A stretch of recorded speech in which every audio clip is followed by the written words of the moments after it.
What a shit show this world has been over the last fucking 5 days. How's that for a start? Oh my gosh. You know, we go over every, we have these notes. Well, Sarah has these notes of like little bullet notes that we're supposed to be going over and this, and that, and third. But it's like all the time it ends up coming back to the same shit of self-awareness and perspective and commitment and discipline and your support systems and blah, blah, all that shit. So it's kind of hard to keep things relevant and from a perspective standpoint after the recent aftermath of, Charlie Kirk and things. And the irony is the world is in fucking chaos, whether Trump's president or not, doesn't matter. And I voted for him. Okay. And it's still still a shit show. One thing I've learned about Oklahomans being down here after moving from Illinois was realizing that people down here, in my experience, all of 2.5 years, is if, they care about what's in their bubble and that's about it. Don't start nothing, won't be nothing. If it ain't got nothing to do with them, they don't want to, they're not going to mess with it. Charlie Kirk came up a few times with some of the folks, with the exception of my neighbor, who's also from Illinois. But we have a different relationship than vendors and construction guys and whatever. But they didn't comment really on it. I'm not saying they don't have opinions of things, but very much old school in that they don't mix politics and work and that sort of thing. And we've had a couple of bases touched about Facebook groups, the poison and first aid of social media, AI. We've talked about, right? All sorts of fancy one-liners and things that we've gone through over the years, and the more things change, the more things stay the same. And the world can't get their shit together collectively. I mean, as a species, the human race is a fucking clusterfuck. So for you, as John or Jane Doe client, you got an uphill battle regardless in your own head. There's no need to make it worse. The world out there is not going to support you. There's no need to fucking make shit worse. When I first started Commit, there were 3 cardinal rules you did not break in business, entrepreneurship, right? Number 1 was you don't talk about your family, personal business, right? That's separate than commerce. Number 2 is you don't talk about politics. 3, you don't talk about religion. Fast forward, I officially started in 2013. You fast forward now to 2025, and that's all people talk about. So the sense of awareness around the times and to pivot when necessary is a skill that needs to be developed. Just like when you're doing your fitness routines and you plateau, you lose 100 pounds right away, you can't lose the 10, fucking pivot. Yeah. Now, the only advantage to being aware of not just yourself, but your surroundings and your support systems is realizing that if you just told yourself, okay, here are the facts. Let me take all of my subjectivity out of it. Let me take all of my crying out of it. Not that it's bad to be upset. Not that it's because it means something to you. It's supposed to be that way, right? But let's take that all out. You focus on, for a brief moment, all the things that could go wrong. Hear me out, okay? Because before my dad passed 23 fucking years ago, one of the things that he left me with was always be prepared for the unexpected, right? Or expect the unexpected. But the problem with that was, that's not a new term, right? I think we've all heard that term before, but I never quite understood what the fuck that meant. Expected what? How the fuck am I supposed to do that? And he never explained it to me. And I honest to God don't think he really knew how, because that generation didn't have it like we do. So it's different for us. So when I found myself regurgitating the expect the unexpected line to Mia, who's my 20-year-old, I suddenly realized what he meant and how to do it. And I'm going to share that now. Okay. To expect the unexpected is to allow yourself to explore all possibilities of how shit can go sideways. Not just logistically, but in theory also. So my tractor, my tractor, I just noticed that my steering was loose like a $2 whore. And I was and I'm not a car guy or truck guy, motorcycle. Okay, like I just recently learned how to build a house or whatever, right? Even though I've know how to build stuff, but this was different, right? But anyways, I don't know my way around cars or anything like that. I'm not a car guy. But so when I bought the tractor used, I knew I was like, okay, here's the risk. Expect the unexpected. There's a good chance that fucking, something gonna go wrong. And I don't mean a flat tire. I mean something mechanical, and I'm not gonna know how to fix the shit, right? I'm going to be pissed. I'm going to be frustrated. I'm going to be, because I'm not going to have an outlet. I don't have anyone to help me here. I don't know anybody like that. I don't trust anybody like that. Fuck.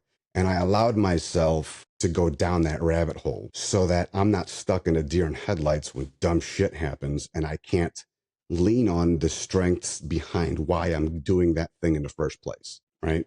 And when I think about the tractor, I was like, all right, I got 10 things that could go wrong. I watched every video, read every manual, every tutorial that I could to be as prepared as possible, objectively. Then I cross-referenced that with my skill set and what I knew I could do.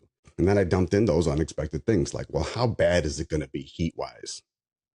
Because Oklahoma doesn't seem to have any other season but summer. Even in winter, it's still summer. Like, I've never heard snow cry, but in the wintertime, it cries. It comes falling to the ground saying, fuck, man, I could have been on a tree somewhere. Fucking rich white people could be skiing on me. And instead, I'm going to turn into fucking water before I even hit the ground.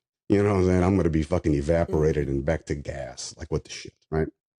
And my point is, shit like the weather, shit like the heat, how will it affect me? How will it make my mood feel? Those are the things that are unexpected because there's also, remember I also said another podcast back that if there's a saying behind it, there's some truth to it too. Somebody's experienced it and has had enough intuition, right, to put a saying behind it, right? Mm-hmm. And this is what one of those things is why you think this way, because when it rains, it pours. So if you're not planning on heading onto something without the fucking umbrella and galoshes, then you're not ready. And if you're not, prepared to win, you're prepared to lose. So to expect the unexpected is to allow yourself to entertain the possibility of worst case scenarios. When and if they happen, you're ready to go. And if they don't, awesome. Your plan worked. Something will go nuts. Something will happen unexpected.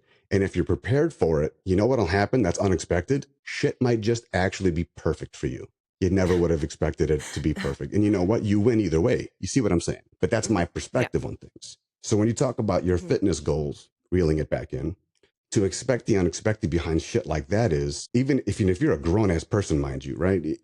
Even if you've never done it, motherfucker, you can imagine how hard it's going to be. We like control over everything because we have control over everything. ChatGPT can help you get control over the shit you don't know. You can now with the new iOS, you can make your fucking phone match your screen case. Like you can binge watch your show. Yeah, you can change the color. I was fucking with it yesterday. You can change the widgets and all that to go from clear to tints and match and whatever. So in a time where we literally have control, why is it the one thing all of a sudden we can't control is up here? That muscle between the ears. That makes no sense. So we're so used to getting our way when we want it, how we want it, and so on, that when it doesn't happen, this shit don't compute. You know what I mean? Yeah, I mean, well, too, I feel like people, with all the control that we have, it gives people a sense of entitlement. It gives this idea that because as you're controlling everything and you can change the colors of whatever, it gives you this false sense of authority, maybe for lack of a better word. Now you're dealing with these keyboard warriors online who, even before the anonymous feature, were fucking terrible. Now you got this anonymous feature and they're telling people, I hope you it all kind of snowballs into this space where now you all of a sudden feel like you have the entitlement to being right all the time. Simply because you have the power to butcher the First Amendment and turn it off if you don't want to hear it. And now people think you can just shoot somebody if you don't like what they have to say. And look at what's happened. Absolutely. You got people celebrating that shit. The biggest thing that blew my mind right off the bat, or I shouldn't even say that, one of the things that blew my mind right off the bat is all the people saying, well, he shouldn't have been, killed, but I'm like, there's no but. Like, why are you saying there's no but? In what world is there a but after that statement? It's just like, when you're so delusional that it's only okay if you're the one doing it. Like it's not just, the rhetoric goes both ways from combat, argumentative theory, right? I myself, as a conservative, I don't know that I would necessarily agree with everything he said. And even in, like the day, like minutes after it was posted, like my post was very deliberate about it. You know, he comes off, he's got, if you watch these clips of Charlie Kirk talking, and he's got, you know, he's on one, like the bottom of the screen or whatever. And then whoever he's talking to is on the top or whatever, the split screen shits. You know, he looks like an arrogant prick. If you have no sound, Yeah. he just has these mannerisms where He's he's like talking, he's like smiling at the crowd or signing an autograph while someone's talking to him. Like, to me, that's some rude ass shit. So he looks yeah. like a prick. He just, some people just look like a fucking prick. Okay. But when you take how he said shit, it's not that dissimilar. Not what he was saying, but how he was saying it.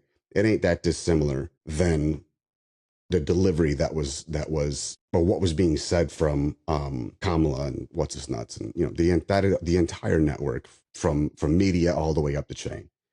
So why is it okay then, like even for fucking Pritzker's punk ass to go talking about, no, we will stand against the president. He doesn't have the right to do action taken to the streets, and there's got to be social unrest as long as there's injustice. And shut the fuck up, man. Come on. But You even know? so, and even when he did come off harsh at times, Mm-hmm. and I had never heard of him before all of this. I didn't even know who he was.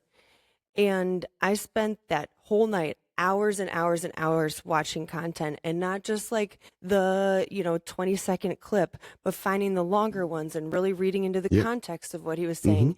And he did not do any type of name calling. He didn't do any type of mudslinging. I mean, I watched him talk with a guy who sat there and he's visibly nervous. He was a black guy, fumbling over his words, trying to make this argument. Charlie Kirk said, listen, he's like, I know you're, he kept trying to reassure him. I know you're nervous. Crowd, calm down, like, be quiet, let him think. And eventually he was like, is it okay if I make your argument for you? Because I think I know where you're going with this. And then I'll tell you why I don't agree. He was very upfront. I'll make your argument. I'll tell you why I don't agree. The kid was like, yeah, please. He makes his argument. Is that what you're going to say? And the kid said, that's exactly what I was going to say. He's like, all right, here's why I disagree. And he goes through some things, facts. He asks the kid questions even. And as they go back and forth like that, there were some things that kid ended up agreeing with him. And he was like, no, I get that. The way you say that, that makes perfect sense. But I Mm-hmm. still think this. And he's like, good. I mean, good. Then we can find some common ground. So he Yeah. was never disrespectful. I watched a woman go up to him and fling his hat off his head. Oh, yeah. He was wearing a shirt that said ice. She threw his hat off his head Yeah. and So, starts yelling at him. And he just kind of like shrugs his shoulders. His security goes after her. He's like, no, leave her alone. It's I fine. remember Let her that. be. Yep. Like the way that he carried himself, he stood firm in his beliefs. Mm-hmm. He said his piece. Mm-hmm. And you'd watch him get heated every now and then, but usually he gets, when somebody's screaming at him or interrupts him or doesn't let him Mm-hmm. speak. Mm-hmm. But for the most part, and even some of the nasty things that people were taking out of context, where it's like, wow, I would never agree with that. When you go back and read the whole thing, you're like, well, that actually makes more sense than I thought. Yeah. It's just people think these days that because they have so much autonomy in their personal lives, that gives them the space to encroach on somebody else's personal life. And that's not right. Mm-hmm. And then it turns into, oh, well, I can't get control of my workouts. Man, I was going to start Monday. It's Friday. I still ate like shit all week. I didn't get myself to the gym. Yeah. You know what? That like obsessive thinking about working out is just, that's toxic. Like, I shouldn't be doing that anyways. If I'm Mm-hmm. obsessing that hard about it, like, and then they start to convince themselves of these other narratives that put them deeper in the hole. And that's the beautiful part about fitness, is that, especially for us, because that's why I say shit like, I don't care about your goals, because it's like, your goal is your opinion. Like, do what you want, man. You know what I mean? I know how to take care of myself. I could try to take care of you and show you how. I have my own demons to fight. You know what I'm saying? And I'm not asking you to do them for me. So I'm not going to let you ask me to fight yours for you, because Exactly. that's going to deprive you of the opportunity. And I can speak on that because I've been there and I've done it. Okay. The whole obsessive shit you're talking about, I is it, are there worse things to be obsessed about? Sure. Like, I know you were, that 75 something or other, whatever that fucking program is. Like, I get it. It does sound a lot like that 90-day I was working on. But again, like, having it all or nothing is like hard to, it's a great accomplishment.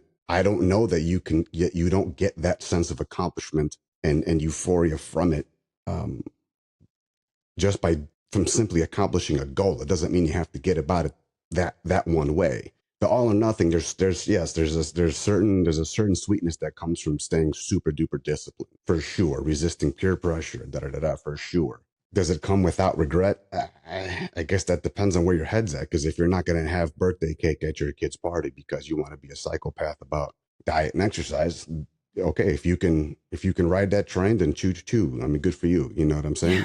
But you better be fucking prepared for the backlash. You know what I'm saying? Again, the readiness for it. Yes. That's your decision. Good for you. And I the mean, problem then becomes you hit your goal, right? You're tunnel mm-hmm, visioned on this goal. You're obsessed with it. You're going skipping the birthday cake at your kid's party. yeah. You hit your goal and then what? See, If the only that's what I reason said. you kept yourself Yeah. going that whole time was to hit that goal and you achieve it, Mm-hmm, that's why you see all these people who lose 80 pounds and then they gain 90 because they're I want to mm-hmm, lose the weight. I want to lose the weight. Everything is to lose the weight.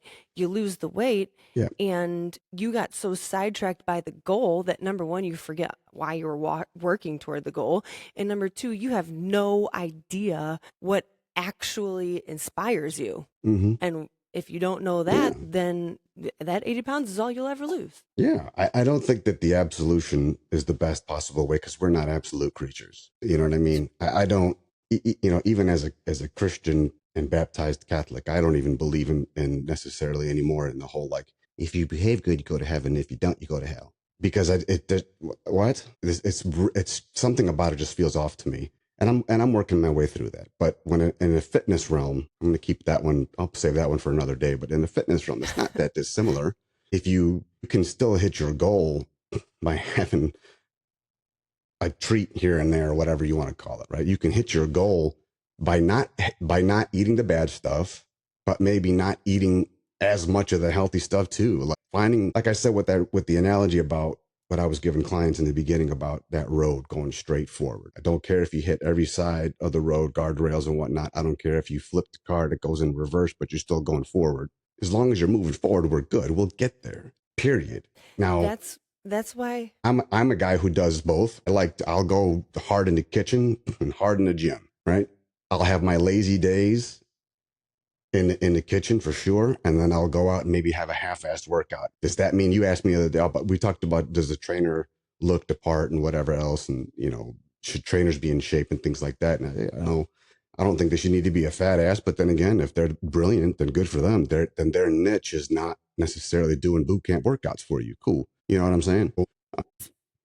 that's why I hate 75 hard so much. You know, you talk about moving forward as long as you're moving forward, as long as you're moving forward. You know, that's 75 hard. I think one of the Yeah, rules is, you know, you miss a workout and you got to go back to day one. Well, what the fuck? Like, that talk ain't about a moving mind forward. fuck. Yeah, that's not I even mean, failing. I've said fail forward too from Eric Thomas. I got that yes, from. That ain't moving forward at all. that that kills me and it like hurts my soul. Even sometimes I'll be working with a custom client. They're like, "Oh, I missed 2 workouts this week. Should I just redo week 2?" Like, Yeah. no, no, because all you're doing is sending yourself the message that you failed, that you suck Mm-hmm. at it. You're giving yourself all this negativity. No, keep moving forward because if you're not, moving back does nothing for you. It's Now done. I'll say It's this over though: with. those Learn kinds of from it. workouts may fit people that are looking for that depth. Like that could be something form fit for a specific demographic. So yay, yes, That's cool. yeah. The problem is then you start it not a problem, but then you start getting into like what's giving yourself grace versus making excuses. You know, we Mm-hmm. talk about those, we did those fitness spirit animals. And if you haven't Mm-hmm. taken the quiz yet, people love that quiz because we always get these messages. Oh, that's exactly We should me. resend that sucker out, man. Yes, I'll put it in the notes here on YouTube and Spotify. But they so when you're talking about like a Wolverine, that would be somebody who would be great for a 75 hard as long as they don't lose sight of what they're in it for. If they're in it to build mental toughness and they're Wolverines tend to get so tunnel visioned and sidetracked that they would be the person skipping cake at the birthday party and then laying in bed at night remembering their kid's face like, "Oh, well mom, why aren't you having any cake?" and feel bad about it. Like you got to keep sight of who you are through it, right? Like you can't because at a certain point, it does become detrimental to your mental health if you're just going to be that obsessive. Whereas somebody like a honey badger, and this is where you get into the excuses versus grace thing, is a honey badger when they're on, they're like, fuck you, I'm going to do whatever it is I want to do. If they're on to that 75 hard and they're like, I'm going to do this, and then day 35, they're sick of it, it'd be easy for a honey badger to be like, nah, well, that program sucks anyway. Like Mm-hmm. it's stupid to be that obsessed. It's toxic. I just got to step away from that. It's like, okay, well, do you really feel that way, or are you just trying to make yourself feel better about the fact that you don't Yeah. want to do it anymore? Which again, there's nothing wrong with that. Then find a way to tweak it to make it fit your lifestyle and make it fit what you do want to do. And then, you talk about the dolphins who are really in fitness for the camaraderie around it and the support. And they, as much as they like to have people around them, they like to be the person helping build other people up. If you're doing 75 hard with like a group of people that you guys just want to have a good time and do it, Yep. then that person just has to start worrying about making sure that they're surrounding themselves with the right people and Mm-hmm. taking in the right type of influence to Yep. where they're not giving up their own priorities for it. You know what I mean? Yeah. Yeah. But I think that those things you have to be really, really careful with when you're getting into those extremes either way, We think just like we just politics, lost the extreme right, flair for extreme left. patience. Like, yes. We forgot. We forgot. Me. Oh, You're not patient at all. I'm not exactly the most patient individual either. But it's been force fed to me. I don't like. I haven't been able to choose particularly.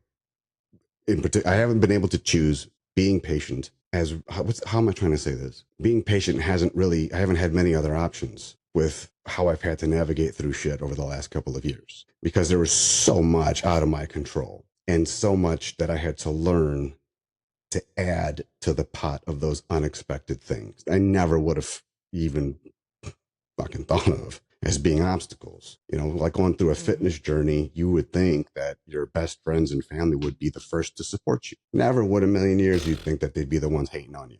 Whereas we can tell you, listen, there's a good chance you're not going to get the A support you good want. And it's chance. not that they don't love you, it's because they're afraid that you're going to kill the person that they need to keep them just as miserable. You need to kill this version of you in order to grow and get past it and move on. The transcendence is never peaceful, ever. That transformation Mm-mm. is violent and it's dark and it's scary and it's full of doubt. And the only thing that's guaranteed besides the struggle, the mental and emotional struggle, is that the person you come out as on the other end will be better for it. You just have to take a leap of faith on it. And that's the hardest part because faith requires choice. Yeah, The those subject of things transformational hoped times. for, the evidence of things not seen. It's faith. That's what it's Mm-hmm. all about. Whether it's God or whether or not you can do a push up, whatever it may be, you believe what you want. I'm not going to get in your way about that. I'm not saying that we all need to stay in our own lane either, but my wife and I talk about, when we were talking about like how people were reacting, it's not that dissimilar from people who don't support you, who you thought would support you when you're going through some shit. Because you can, even if you go through these fancy programs that are clicky now and trendy now, does that mean people are going to support you? You know what I mean? Like I went through that go ruck and which was hard as fuck, but you don't see me over here talking about like, wait a minute, why aren't you bowing at my feet? Look at what I did. Like, fuck out of here. Nobody gives a shit. You know what I'm saying? Mm-hmm. So And that's what's missing is the decency, the human decency is what's missing. That is what will show you your patience and your empathy and your self-awareness. Understanding that these other people, they need water and food just like you. And they need attention and love just like you. They get angry just like you. They get fat and hurt and fit just like you. They go through doubt just like you. So to not, and just because they don't offer a helping hand. And here's the funny thing is the irony of it is like, they're not, you're pissed at them because they're not offering you a hand and they're not rooting you on and trying to help you be successful. And it's like, well, you see those motherfuckers on the edge of the highway when you're getting off the off ramp begging for food. How many times you help them with money? How many times you help them out? But motherfucker, you don't do that either. Why ain't you helping them?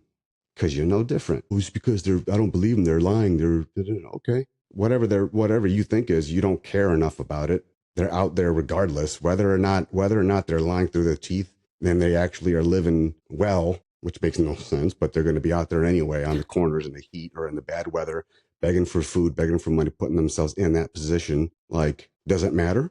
Look at what they're putting themselves through. Yeah. Why would Being you choose to being a do that? You know what I'm right. saying? Yeah. How you react to that is the problem. Well, being a teacher before I was a trainer, I think helped me a lot in that regard because you realize the kids sitting in front of you who are, 5, 6, 7, 8 years old, they're just little humans. They're just people, just like how you are. And I don't want to be yelled at all day. I don't want to be told sit still in your seat or you can only talk if you raise your hand. Like they're the same as me, just smaller. And understanding that the way to reach somebody isn't always the way that you think is the right way. You know what I mean? Like you Yeah. got to understand the psychology of the person in front of you and think how they would think. And it's easy to lose sight of that when you're on social media or when something controversial like this is going on. And you see this figurehead on all these, side by side reels debating with teenagers. Mm-hmm. You forget, like, at the end of the day, he's a person like you with a wife and kids and things that he's worried about and all sorts of things. Did you see you were talking about patience. Did you see that Gary V video? I think it was yesterday he posted it where he was yelling at the camera because he was answering questions like he always does. And one question said, I'm 19 years old. I have a laptop. I like to talk. How can I make $1 million in 6 months? And he lost his I can see shit. that being. That's He one lost surefire his way to piss shit. off Gary Vee. He was screaming. He took his headphones off. He's like, I want you to come to my office so I can punch you in the face myself. And then, his caption is like, I don't actually want to punch anybody. It's just speaking off the cuff. That's like his thing. He's like, come to my office so I can punch you in the face myself. This is ridiculous. I get so many of these questions every week. He picked up his headphones, threw them down, and left. He's like, I'm done. I'm done. He walked off. He's like, I'm not answering any more questions. I'm fucking tired of this. Seeing Yeah. this left and right. Like, who the fuck do you think you are? And he talks all the time. He's like, I actually caught my eye because he said, if you're 36, which I am, he's like, if you're 36 years old and you think it's too late for you, like, go fuck yourself or something. He's like, when I was 36 years old, I was working in a liquor store. And look at him now. Mm-hmm. He's got like an empire. You know what I mean? And he had the same argument. The only way you're going to make $1 million in 6 months when you're 19 years old and have no fuck idea even why you want to do what you want to do is something criminal. Like there's no other way you're Or gonna you it's inherit it. insane. Yes, like you have to, or I see these posts all the time on social media. I'm gonna start a business. What should my business be? It's like, ooh, that's not how it works. I'll already tell you right now, your business is about to fail. Like if you don't know Yeah, even what you want, what are you doing? What are you yeah, doing? and back to expecting the unexpected part, even if you did know what you wanted to do, It doesn't go like the you think it's likelihood of you making it go. past the first 2 years is very fucking low. Very low. Very, very low. And that's just, I realized that there was shit on the unexpected list that was like, it was so far, so deep that I couldn't even keep track anymore. Right. All I knew was it was dark. That room was dark. The hallway was dark. The building was dark to go into that with a hope and a dream and whatever else. And I knew exactly what I wanted to do. And it was still dark. I had, okay, well, I got to go to this audience and get this certification and here's my demo, and it was still dark. The only thing that I knew that trumped that was that if I chose to let my own light shine, I would light that fucking hallway up and nothing would be able to escape the light. And that was, yes. Bringing it full circle. When Mia was growing up, I didn't read our bedtime stories was, not Thomas the Train, but it was Powerful Beyond Measure by Marianne Williamson. That shit moves to this day. You know what I'm saying? And I think if we all realized that or remembered that, the only one that can extinguish that light is you. Nobody else. You know, if somebody else puts it out, it's because you gave them permission to do so, which is Hmm. effectively you.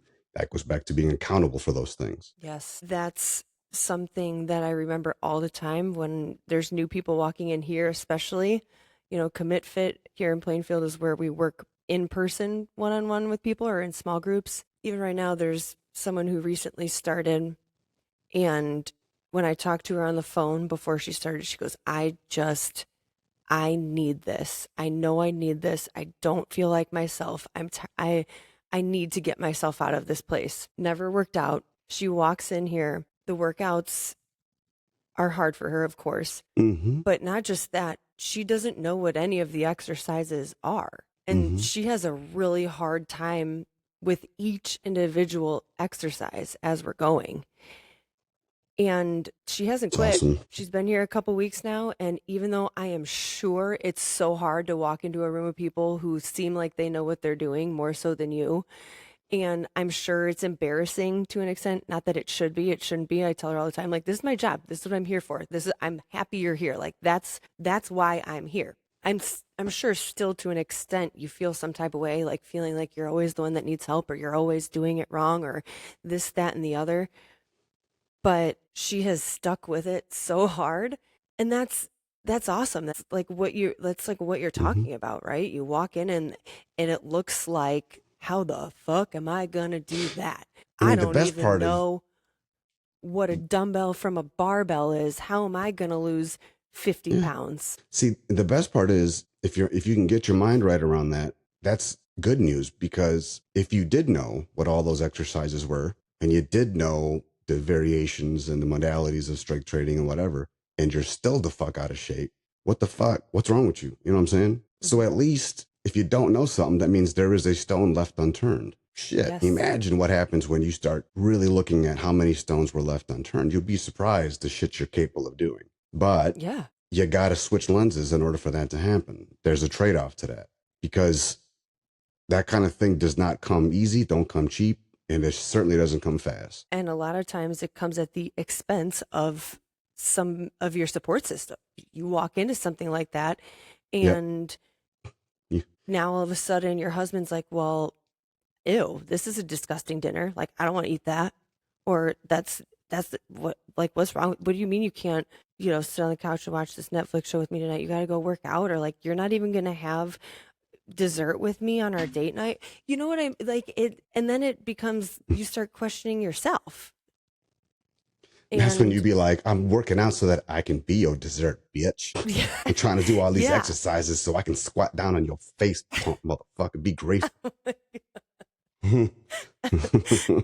Fucking guy. Yeah, I that's when it becomes really important that you stay in tune with your own light and that you don't give anybody else the power to put it out or to make you feel like you're doing the wrong thing when you know in your heart of hearts that you're doing the right thing. Yeah.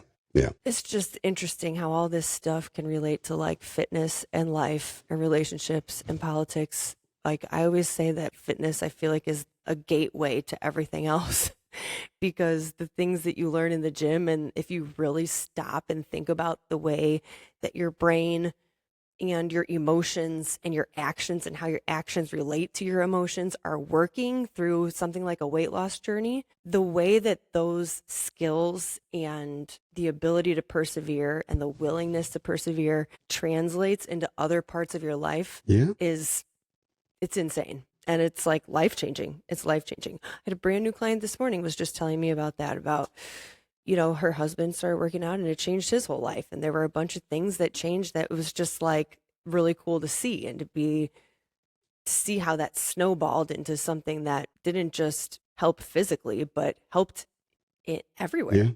Yeah. And if you're worried that health and fitness is something that's going to ruin your relationship, well, honey, and your relationship's got problems. Yeah. Health and fitness doesn't break relationships, it strengthens them. Alcoholism breaks relationships. Cheating breaks Hmm. relationships. Drugs breaks relationships. That's what's toxic. Yes. Being devoted to, the betterment of your own, the only body you're ever going to get. Well, unless you decide that you're going to go get some surgery done and become somebody else, for fuck's sake, you still, you still got the same skeleton, motherfucker. You're still the same person. All right. So what you do with the gift of life is your gift in return. How can you contribute? Are you making each day better for yourself and the family? And it's a lot to swallow. So you start slow. Fucking, go for a walk every morning. Go maybe work on not doing this snack, or work on other things that aren't related, that you think like that Netflix show. Maybe you don't watch it tonight. Maybe you just watch something else. Maybe you drink an extra glass of water. Little things. Let the shit grow. You know what I'm saying? Yep, I because the mean, same way avalanches little can start with things. one piece of snow that falls the wrong way. You know what I mean? Yes, So, because the same way little things add up to big things in a good way, little hmm things add up to big things in a bad way too. yeah, yeah.